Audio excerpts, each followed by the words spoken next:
तत्पुरुषाय विद्महे महादेवाय धीमहि तन्नो रुद्रा प्रचोदयात्. அனைத்து நண்பர்களுக்கும் பிறைசூடன் சார்பாக அன்பான வணக்கங்கள். இந்த வீடியோ பிடித்திருந்தால் லைக் பண்ணுங்கள், ஷேர் பண்ணுங்கள், கமெண்ட் பண்ணுங்கள், மறக்காமல் சப்ஸ்கிரைப் பண்ணுங்கள். வாங்க வீடியோ பார்ப்போம். புரட்டாசி மாத ராசி பலன்கள் அதை பற்றி பார்க்கும்பொழுது, இந்த புரட்டாசி மாதத்தில் சூரிய பகவான் கன்னி ராசியில் சஞ்சரிப்பார். சூரியனின் அமைப்பும் அவருடன் புதன் சேர்ந்து புத ஆதித்ய யோகத்தையும் தர உள்ளார்.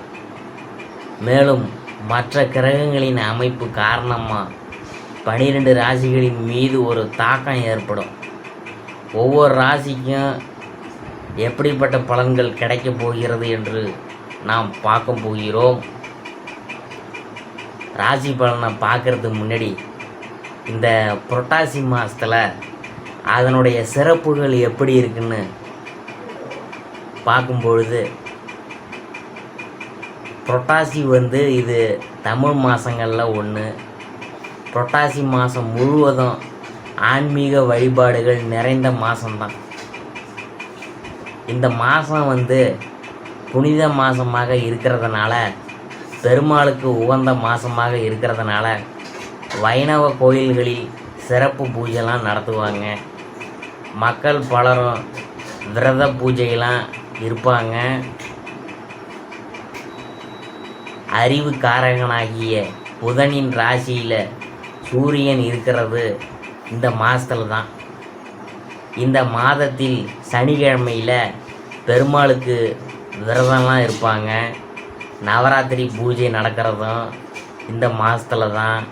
புரட்டாசி மாதம் மகாவிஷ்ணுவுக்கு உகந்த மாதம். இந்த மாதத்தில் பெரும்பாலான இந்துக்கள்லாம் இறைச்சி உண்பதை தவிர்த்து விடுவாங்க.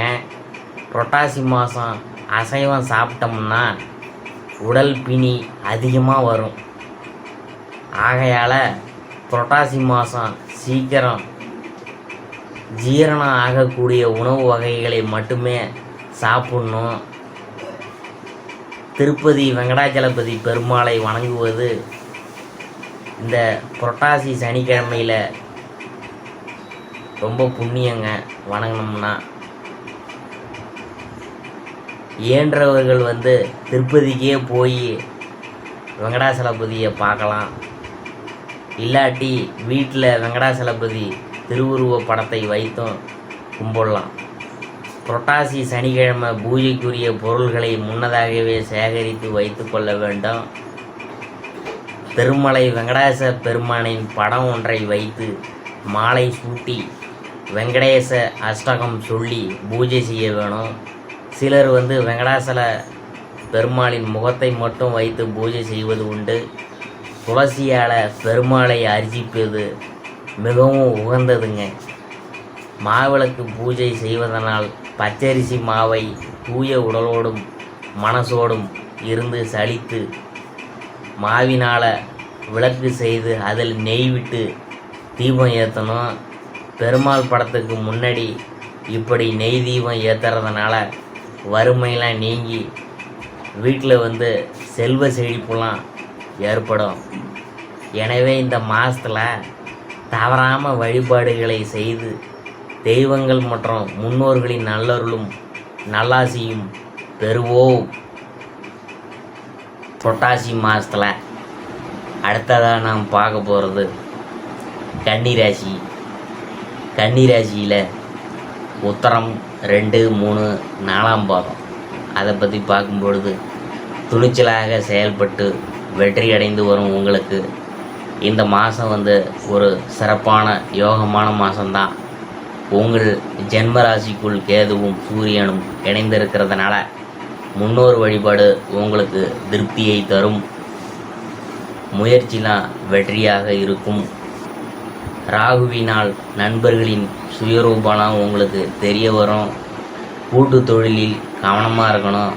வாழ்க்கை துணையை அனுசரித்து போவதன் மூலம் குடும்பத்திலாம் நிம்மதியெலாம் கிடைக்கும். குரு பகவானின் 5ஆம் பார்வை உங்கள் ராசிக்கு இருக்கிறதுனால எந்த விதமான சங்கடம் உங்களுக்கு வந்தாலும் அவை வந்த வழி தெரியாமையே போய்விடும். உங்கள் செல்வாக்கு அந்தஸ்து எல்லாம் உயரும். குடும்பத்தில் ஒற்றுமை அதிகரிக்கும். தம்பதிக்குள் இருந்த பிரச்சனை விலகும். உத்தியோகத்தில் இருக்கிறவங்களுக்கு எதிர்பார்த்த இடமாற்றம், பதவி உயர்வுலாம் கிடைக்கும். வியாபாரிகளுக்கு லாபம் அதிகரிக்கும். தொழிலில் முன்னேற்றம் உண்டாகும். தடைப்பட்டு வந்த வேலை ஒவ்வொன்றா நடைபெறும். புதிய நண்பர்களின் எச்சரிக்கையோட நீங்கள் இருக்கணும். உங்களுடைய தொழில் ரகசியங்கள் எதையும் அவங்களுக்கு சொல்ல வேணாம். மாதம் முழுவதும் சுக்கிரனும் புதனும் சஞ்சரிக்கிறதுனால உங்களுக்கு வருமானம்லாம் இனிமேல் உயரப்போகுது. மாணவர்களுக்கு படிப்பில் அக்கறையெல்லாம் அதிகரிக்கும். பொன்பொருள் சேர்க்கை உண்டாகும். பரிகாரம் என்னென்னு பார்க்கும்பொழுது ஆட்சி பூரீஸ்வரரை வழிபட்டோம்னா வாழ்வில் வளம் கூடும். அடுத்தபடியாக அஸ்தம், அதை பற்றி பார்க்கும்பொழுது நினைத்ததை சாதித்து கொள்ளும் திறமை கொண்ட உங்களுக்கு இந்த மாதம் ஒரு நன்மையான மாதம். குரு பகவானின் பார்வை வாழ்க்கையில் இருந்த சங்கடங்களை எல்லாம் இல்லாமல் செய்யும். திறமை இப்போது வெளிப்படும். உங்களை அலட்சியம் செய்தவர்கள் திரும்பி பார்த்திடும் வகையில் நிலையெல்லாம் உயரும். செல்வாக்கு அந்தஸ்து எல்லாம் அதிகரிக்க தொடங்கும். எதிர்பார்த்து வந்த தகவல் வரும்.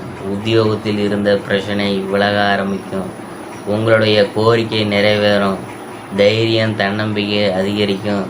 சகோதர வழியில் இருந்த பிரச்சனை முடிவுக்கு வரும். குழந்தை பாக்கியத்திற்காக நீண்ட நாட்களாக முயற்சித்து வந்த உங்களுக்கு தெய்வ அருளால் நல்ல தகவல் கிடைக்கும். ராசிநாதன் புதன் மாதம் முழுவதும் சாதகமாக சஞ்சரிக்கிறதுனால புதிய இடம் வாங்குவது, ஒப்பந்தங்களில் கையெழுத்திடுவது, கேட்டிருந்த இடத்தில் இருந்து பணம் பெறுவது என்பதெல்லாம் இந்த மாதத்தில் நடந்தேறும். யாரை நம்பியும் எந்த ஒரு பொறுப்பையும் இந்த மாதத்தில் ஒப்படைக்க வேணாம். வேலை பற்றிய சிந்தனை எப்பொழுதும் உங்களுக்குள்ளே இருந்து கொண்டே இருக்கும். ஒரு உந்து சக்தியாக இருந்து சூரியன் உங்களை செயல்பட வைக்கிறாரு. அதனால் ஓய்வு, உறக்கம் என்பதையெல்லாம் நீங்கள் மறந்துட்டு முன்னேற்றத்தை அடையக்கூடிய நிலையும் ஒரு சிலருக்கு உண்டாகும். பொதுவாக இந்த மாதம் உங்கள் வாழ்க்கையில் ஒரு பொன்னான மாதம்தான். மாணவர்களுக்கு, ஆசிரியர்களுக்கும் மரியாதையெல்லாம் அதிகரிக்கும். விவசாயிகள், தொழிலாளர்களுக்கு எதிர்பார்ப்புலாம் நிறைவேறும். பரிகாரம் என்னன்னு பார்க்கும்பொழுது சொர்ண பூரீஸ்வரரை வழிபட்டோம்னா வாழ்வில் வளம் உண்டாகும். அடுத்தபடியாக நாம் பார்க்க போகிறது சித்திரை 1, 2 பாதம். அதை பற்றி தான் நாம் பார்க்க போகிறோம். மன உறுதியுடன் வாழ்ந்து வரும் உங்களுக்கு இந்த மாதம் ஒரு யோகமான மாதம்தான். உங்கள் ராசிநாதன் நினைத்ததை சாதித்து கொள்ள முடியும். வெளியூர் பயணம் லாபம் தரும். மற்றவங்களால் பாராட்டப்படுவீங்க. சுக்கிரனின் சஞ்சாரம் இந்த மாதம் முழுவதும் உங்களுக்கு சாதகமாக இருக்கிறதுனால வருமானம்லாம் எகிரும். பொன்பொருள் சேரும். கணவன் மனைவிக்குள் இருந்த நெருக்கடி விலகும். சில வேலைகளில் ஈடுபட்டு அதனால் நெருக்கடிக்கு ஆளாக வேண்டிய சூழ்நிலைலாம் வரும். கவனமாக இருக்கணும். பண விவகாரத்தில் எச்சரிக்கை அவசியம். புதிய முதலீடு செய்வதற்கு முன்னாடி பல முறை நன்றாக யோசித்து அதன் பிறகு செய்வது நல்லது. குரு பகவானின் பார்வை உங்களின் தடைகளை தவிடுபொடியாக்கும். இதனால் உங்களுடைய செல்வாக்கும் அந்தஸ்தும் உயரும். புதிய சொத்து வாங்க வேண்டும் என்ற எண்ணம் இப்போது நிறைவேறும். தடைப்பட்டிருந்த வேலையெல்லாம் இனிமேல் படபடன்னு நடக்கும். உறவுகள் உங்களை தேடி வரும் நிலை உண்டாகும். ராகுவால நன்மை அதிகரிக்கும். புதிய நட்புகளிடம் எப்போதும் கவனமாக இருக்கணும். எதிர்பாலினத்தவர்கள் விஷயத்தில் ஓரடி தள்ளியே இருக்கிறது தான் உங்களுக்கு நல்லது. வழக்கமான வேலைகளை எல்லாம் உங்களுக்கு லாபத்தை உண்டாக்குமுங்க என்கிறதுனால அதில் மட்டும் கவனத்தை செலுத்துவோம். உத்தியோகத்தில் கவனமாக இருக்கிறதும் நல்லதுங்க. மாணவர்களுக்கு படிப்பில் இருந்த தடையெல்லாம் விலகும். பரிகாரம் அப்படின்னா என்னன்னு பார்க்கும்பொழுது சொர்ண காளீஸ்வரரை வழிபட்டோம்னா வாழ்வில் சுபிட்சம் உண்டாகும். இதுவரைக்கும் நாம் பார்த்தது புரட்டாசி மாதத்தில் கன்னிராசியை பற்றி தான் நாம் பார்த்தோம்.